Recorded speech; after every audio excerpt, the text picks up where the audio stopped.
11-12 তারিখ যার যা কাজ করার ডিউটি ছিল করেনি, তা আমি কোনো মন্তব্য করব না। আমি কোনো মন্তব্য করব না। 11 এবং 12 তারিখে যাদের যে ডিউটি ছিল করার তারা করেননি। কে করেছে, কেন করেছে, কিভাবে করেছে মানুষ জানে। গ্রেটফুল টু ক্যালকাটা হাইকোর্ট, ছুটির দিন খুলে তারা যা করার করেছে। আর ইনিশিয়ালি ওখানে যে 11 তারিখে বিএসএফের 300 জওয়ান তারা অন হিউম্যানিটেরিয়ান গ্রাউন্ড এবং ডিএম বাধ্য হয়েছেন যখন পুলিশ ফেল করেছে। All credit goes to 11th BSF আর 12 তারিখ ক্যালকাটা হাইকোর্ট। মানুষের কাল থেকে আমি, যেহেতু আমি পিটিশনার, আমি 100-150 মেসেজ পেয়েছি নর্মাল মেসেজে, যেহেতু ইন্টারনেট বন্ধ আছে, আর আত্মীয়রা পাঠিয়েছে যেখানে নেট আছে। একটাই তাদের বক্তব্য ছিল যে আগামীকাল আরেকটা শুক্রবার, আমরা প্যানিকড। আপনি দয়া করে কলকাতা হাইকোর্টে আপনার আইনজীবীর মাধ্যমে অনুরোধ করুন যাতে প্যারামিলিটারি ফোর্সেস আরও বেশ কিছুদিন এখানে থাকে এবং এনআইএ তদন্ত হয়ে প্রকৃত দোষীরা গ্রেপ্তার হয়। কারণ এখনো পর্যন্ত যে গ্রেপ্তার হয়েছে তারা প্রকৃত দোষী অধিকাংশই নয়। তৃণমূল কংগ্রেস তারা সংখ্যা দেখানোর জন্য পুলিশকে কিছু কিছু লোককে তুলে দিয়েছে। প্রকৃত দোষীরা গ্রেপ্তার হয়নি। কোত্থেকে বোমা, গুলি, বন্দুক এলো, পুলিশের রোল কি ছিল, এগুলো কোনোটাই ইনভেস্টিগেশন হয়নি।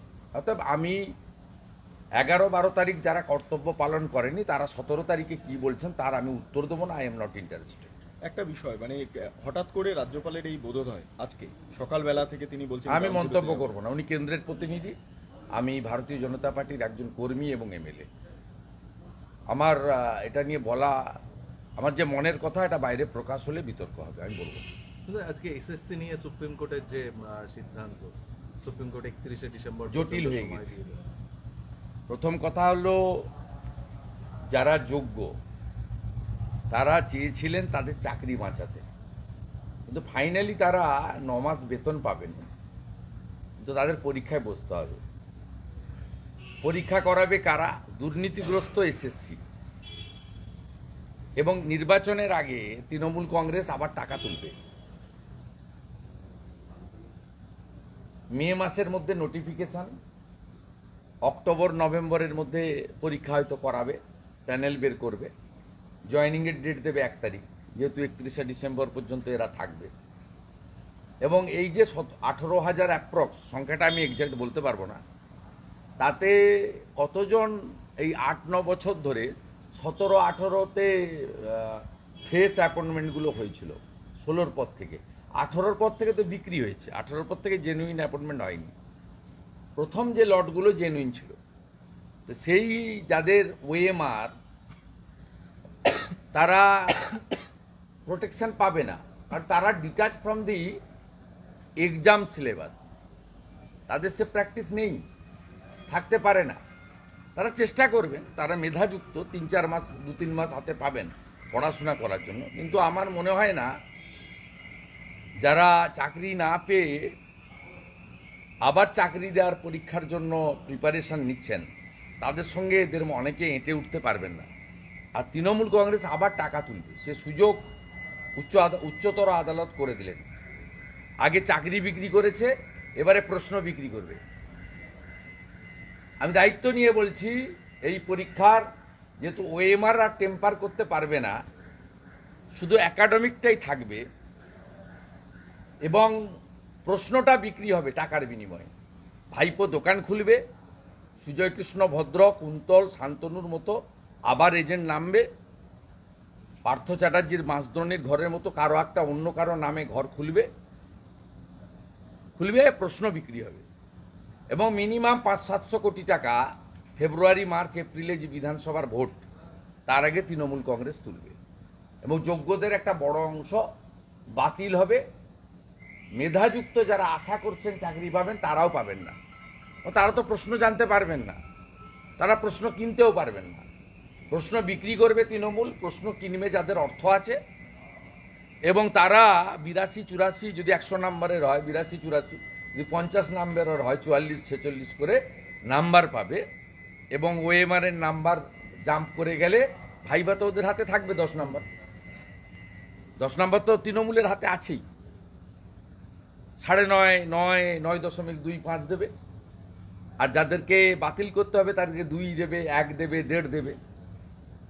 শুধু একাডেমিকটাই পারবে না টেম্পার করতে। ওএমআর খাতা টেম্পার হবে না, প্রশ্ন বিক্রি হবে এবং তৃণমূল আবার 500 কোটি টাকা তুলবে নির্বাচনে খরচ করবে। দাদা একটা বিষয়, যারা ঘরছাড়া হয়েছেন, যারা আজকে রাজভবনে গিয়েছিলেন, তারা বলছেন আমরা ফিরতে পারবো না, আমাদের ক্যাম্পেই গিয়ে থাকতে হবে, যা পরিস্থিতি বিএসএফ যদি আমি আপনাকে পরিষ্কার কথা বলে দিচ্ছি, বিএসএফ সিআরপিএফ পার্মানেন্ট থাকে না। বিএসএফটা বর্ডার এলাকা, কিন্তু সিআরপিএফ বিএসএফ যেটা general law and order duty করছে, আজকেও এক্সটেন্স করেছে। আমি কোর্টের কাছে কৃতজ্ঞ, তারা আজকেও ইন্টারিম অর্ডারে কয়েকটা পয়েন্ট দিয়েছে এবং আমরা আজকে কেন্দ্রীয় সরকারের রিপোর্টও অত্যন্ত, আমার লয়ার পেয়েছে, আমাকে পাঠিয়েছে। রাজ্যের রিপোর্ট অত্যন্ত উদাসীন ছিল, তারা নাকি প্রচুর কাজকর্ম করছেন দেখিয়েছেন, কিন্তু কেন্দ্র বলেছে, কেন্দ্রীয় ইউনিয়নের যে রিপোর্ট, সেই রিপোর্ট খুব অত্যন্ত প্র্যাকটিক্যাল। আমি ধন্যবাদ জানাবো ইউনিয়নকে এবং সর্বোপরি স্পেশাল বেঞ্চকে, তারা এক্সটেন্ড করে দিয়েছেন 21 তারিখ পর্যন্ত। আপনাকে বলি, পার্মানেন্ট থাকবে না। সলিউশন ওখানে, এটা কমিউনাল রাইট নয়, এটা ধর্মযুদ্ধ। এরা কাশ্মীরের মতো হিন্দুদের সরাতে চায়। সলিউশন আমি দুভাবে বলতে পারি। একটা হচ্ছে এনআইএ কে দিয়ে ওখানে একদম রুটটাকে নষ্ট করে দেওয়া। ধরুন কালকে আমি টুইট করেছি, ইনজাম আজকে অ্যারেস্ট হয়েছে। এর আগে তো বলছিল বাংলাদেশ, তুরস্ক, কত গল্প। ইনজামাম তিনি হচ্ছেন ধুলিয়ান মিউনিসিপ্যালিটির তৃণমূলের চেয়ারম্যান, বাধ্য হয়েছে অ্যারেস্ট করতে, এক্সপোজ করে দিয়েছি ডকুমেন্টারি এভিডেন্স দিয়ে।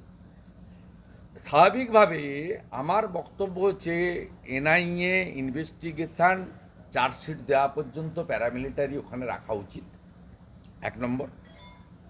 সেকেন্ড থিং হচ্ছে, বাংলাদেশ থেকে যে 50 কিলোমিটার বর্ডার এলাকা এবং যেখানে হিন্দু জনসংখ্যা অত্যন্ত কম, 20%-এর নিচে, তাদেরকে কাশ্মীরের পাকিস্তান সীমান্তবর্তী এলাকার মতো বৈধ লাইসেন্সযুক্ত আগ্নেয়াস্ত্র দেওয়া উচিত। আত্মরক্ষার অধিকার প্রত্যেকের আছে। হিন্দুদের কাশ্মীরের তো বর্ডারের বহু গ্রামে এই ব্যবস্থা আছে, স্পেশাল অ্যাক্টের আওতায় আছে তো। কাশ্মীরে যা আছে সেম মডেল যদি মুর্শিদাবাদ এলাকায় আপনারা না করতে পারেন, তাহলে 10-15% হিন্দু যেখানে আছে, হিন্দু থাকবে না। এটা তো বিরাট বললেন আপনি। এটাই বাস্তব, আপনি ওখানে খোঁজ নেবেন, এটাই হচ্ছে বাস্তব। লাইসেন্সযুক্ত আত্মরক্ষার জন্য এদেরকে ব্যবস্থা করা উচিত। কাশ্মীরের পাকিস্তান সীমান্তবর্তী গ্রামে যে ব্যবস্থা আছে, সেই একই ব্যবস্থা বাংলাদেশ সীমান্তবর্তী, ক্লোজ বাংলাদেশ সীমান্তবর্তী এবং যেখানে হিন্দুদের সংখ্যা অত্যন্ত কম, 10-15-20%, এটা করা উচিত। এবং এনআইএ যতক্ষণ না এই রিলিজিয়াস রাইটকে, কনস্পিরেটার, ফান্ডার এবং আর্মস ওয়েপেন্স এসছে, একে একেবারে উপড়ে ফেলতে পারে, ততক্ষণ পর্যন্ত ওখানে প্যারামিলিটারি ফোর্স রেখে এনআইএ ইনভেস্টিগেশন কমপ্লিট করা উচিত আপ টু চার্জশিট। আর ইলেকশন কি সম্ভব? শেষ প্রশ্ন, ইলেকশন কি ওখানে সম্ভব? মানে কোথায়? যা পরিস্থিতি, গোটা পশ্চিমবঙ্গেই রাষ্ট্রপতি শাসন ছাড়া ইলেকশন ইসিআই করতে পারবে না। যেখানে 50%-এর নিচে হিন্দু আছে, বহু জায়গায় ভোট দিতে দেয়নি 21 এবং 24-এ, এবারে আরো মাস স্কেলে দেবে না। তার মধ্যে শুধু মুর্শিদাবাদ, মালদার একটা অংশ পড়বে না, তার মধ্যে কুচবিহারের দিনহাটা থেকে দক্ষিণ 24 পরগনার ক্যানিং, বাসন্তী, গোসাবাও পড়বে। মানে এরকম ধর্মযুদ্ধ, মানে এটা কি ধর্ম? এটা বাস্তব, আপনি গিয়ে ঘুরে আসবেন, আপনারা গিয়ে ঘুরে আসবেন। এখন তো প্যারামিলিটারি ফোর্স আছে, আপনারা যেতে পারছেন, ঘুরতে পারছেন, ঘুরে দেখে আসবেন। নন্দীগ্রামে যেভাবে পুলিশের গাড়ি চালকের এই খুন, দুর্ঘটনা নয়, খুন। মমতা ব্যানার্জির শান্তির ছেলেরা করেছে। নন্দী মহারাজ তুলে নিয়ে গিয়ে কেটে খেয়ে নিচ্ছে, মাংস বিক্রি করছে। এর 4 দিন আগে গোকুলনগরে করেছে, আমি তো ভিডিও ফুটেজ দিয়েছি। তখন যদি ব্যবস্থা করতে, পুলিশ করেছে কি, দুটো অন্য জায়গা থেকে নন্দী মহারাজ এনে ওখানে ছেড়ে দিয়ে গেছে। পুলিশের উচিত, ওই গাড়ির নম্বর তো পেয়েছে, আমরা তো সিসিটিভি ফুটেজ দিচ্ছি, তো প্রাইভেট সিসিটিভি ফুটেজ দোকানে লাগানো ছিল, করেনি। আমি গতকাল ওখানে বক্তব্য রেখেছি। বুঝতে পারছেন, ষাঁড়ও নিরাপদ নয় মমতার শান্তির ছেলেদের দৌড়াতে। বলছি আপনি একটা পারমিশন পেয়েছেন মিছিলে যুব না, আমি থাকবোই মিছিলে। ভবানীপুর বিধানসভা তো ওই জন্য পারমিশন দিচ্ছিল না। আমার এটা 83তম হবে কোর্ট অর্ডারে হাঁটা।